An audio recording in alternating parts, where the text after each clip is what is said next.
मांडवाच्या दारी करवल्या 20-30 20-30 करवल्या 20-30 साराबाई माझी मानाची खाली बैस मानाची खाली बैस. हे भरपूर झालं ना आता आपल्याला गावले पण अगं काय हे रुखवता पुरताच आहे का मंगल? अगं नाही, रुखवताच त्याला आपण रुखवतात ठेवतो हे तर आहेच आहे. प्रत्येक घरात नैवेद्य जेव्हा आपण देवाला दाखवतो तेव्हा खिरीचा असतोच. आता हल्ली शेवयांची वगैरे केली जाते, पण खरं म्हणजे गव्हाची खीर करतात. नैवेद्यावरती पहिली गव्हाची खीर लागते.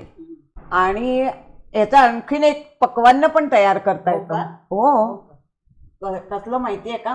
गवले भात. गवले भात पण करता येतो, खीरच नाही गवले भातही करता येतो. हे मामा दाखव ना गवले भात.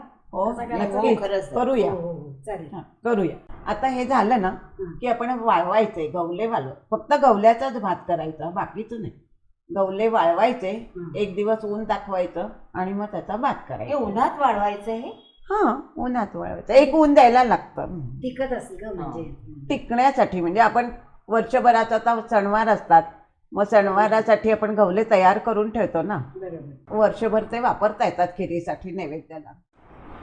गवले भाताला लागणारं साहित्य: गवले, साखर, ओला नारळ खवलेला, तूप, केशर सिरप आणि ड्रायफ्रूट.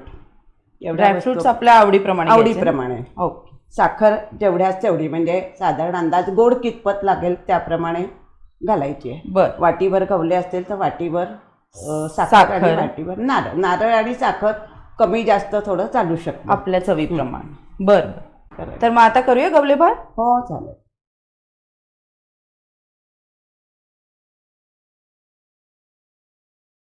आता इथे आपण एका मोठ्या पातेल्यात पाणी उकळत ठेवलेलं आहे आणि शेजारीच कढईत आपले हे तयार झालेले गवले घेतलेले आहेत.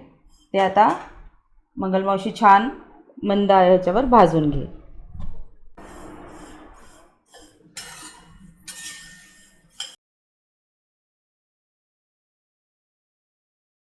हे अगदी ब्राऊन वगैरे होईपर्यंत भाजायचं नाहीये, थोडंसं चटका द्यायचा आहे त्याला, बस रंग बदलेपर्यंत. ओके. हलक्या हाताने घाल. हो, म्हणजे ते गवले तुटायला नको. आता हे साधारण भाजलेले आहेत, खूप भाजायचे नाहीच आहेत, फक्त जस्ट रंग बदलवायचा आहे. बरं. आणि आता मी गॅस बंद करते. ओके. इथे गवले आपण आता कोमट करून घेतलेले. याला थोडंसं तूप लावायचं, म्हणजे गवले चिकटणार नाहीत. बरं. हां, तूप लावलं की चिकटत नाही. जस्ट अगदी किंचित लावायचं. आपण एरवी पास्ता नूडल्सला कसं ग्रीस करतो तेल. हां तसंच. कारण आपण हे पाण्यात सोडणार आहोत तेव्हा ते पाण्यात सगळं तूप निघून जाणार. म्हणजे मोकळे होतील. हां, आता त्याला तूप लावून घेतलंय.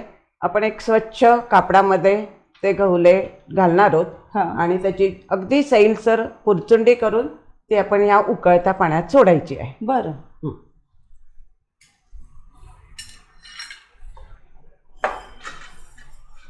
पाणी उकळलं की त्याच्यात आपण ही पुरचुंडी सोडायची. बरं. हा मावशी, आता पाणी छान उकळलंय ना आपलं? हो उकळलंय. आता आपण ही पुरचुंडी सोडूया त्याच्यामध्ये. बरं. पूर्ण टाकायची का? नाही, हे असं बाहेर ठेवायचं. अच्छा. आणि त्याच्यावर थोडंसं झाकण ठेव. आणि मग आता हे किती मिनिटं आपण हे करायचं? 2 मिनिटं फक्त. ओके. हे होत आलं की फुगतात पाण्यामध्ये. बरं. आता आपण गॅस पण बंद करूया. अच्छा, लगेचच गॅस बंद करायचा. पण पुरचुंडी आपली त्याच्यातच राहील. त्याच्यात एक मिनिटभर तशीच. आता आपण इथे गॅस बंद केलाय, पण आपली पुरचुंडी गरम पाण्यातच आहे. कारण पाणी उकळलेलं आहे. बरोबर. त्याच्यात तेवढ्या वेळात ते होणार आहे. आता 1 मिनिटभर झालेलं आहे. हा आपण ही पुरचुंडी बाहेर काढून घेऊ. हा, हे बघ एवढे फुगले ते आता. हो बरोबर ग. हा चांगलं निथळून घ्यायचं. हा, इथेच निथळून घ्यायचं.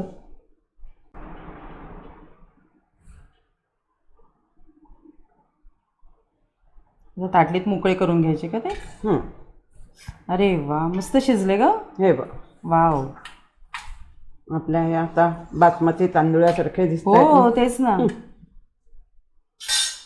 थोडस याला आता गार करायचंय, हा. पण अगदी हलक्या हाताने थोडेसे पसरवूया. ओके.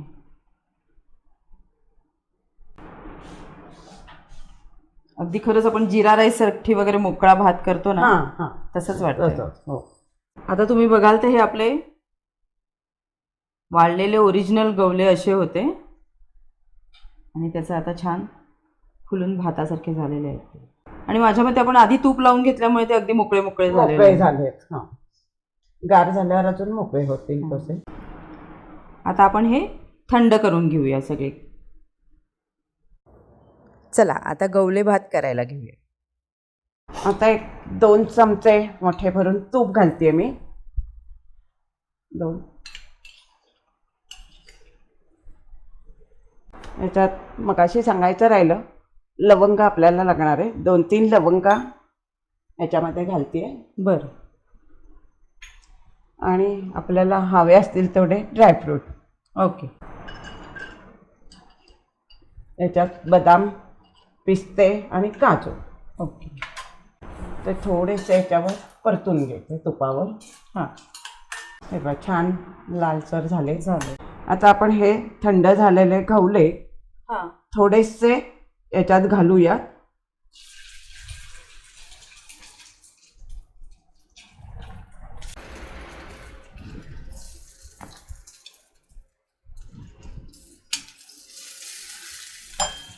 थोडीशी साखर घालू. अच्छा. म्हणजे त्याचे लेयर्स करायचे. लेअर करायचं. बरं. थोडासा नारळ घालू.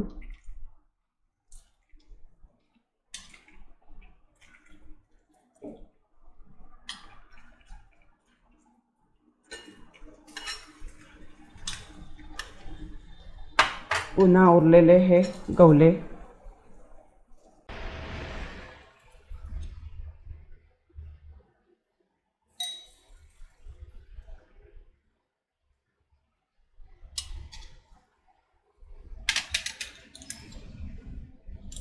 परत एकदा साखर आणि नारळाचं. बरं. छान प्रोसिजर, इंटरेस्टिंग वाटते एकदम.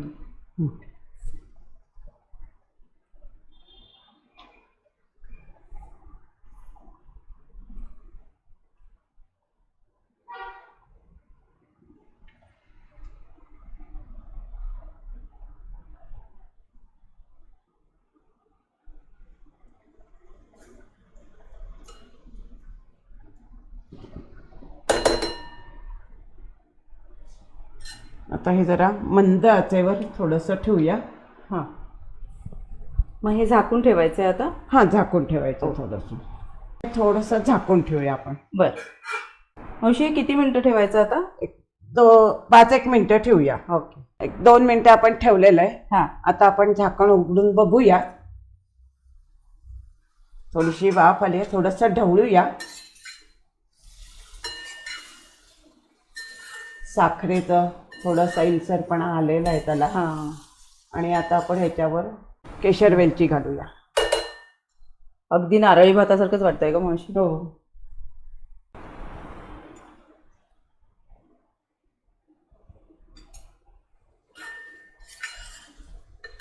फक्त खूप ढवळायचं नाही मात्र.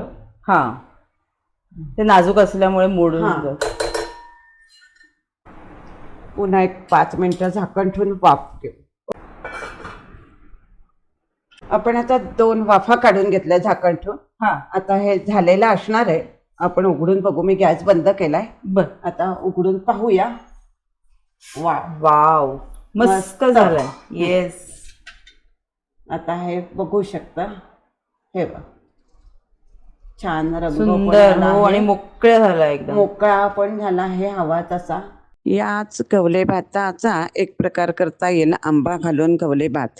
दिसायलाही छान दिसतो, रंगही छान येतो, चवही छान अप्रतिम लागतो. करून बघा. आता आपला हा तयार झालाय ना छान, हा पण आता नैवेद्य दाखवल्याशिवाय नाही खायचा. नैवेद्य दाखवूया आणि मग खाऊन बघू टेस्ट कसा चालेल लागतोय चालेल. तो. आधी बाप्पा मग आपण.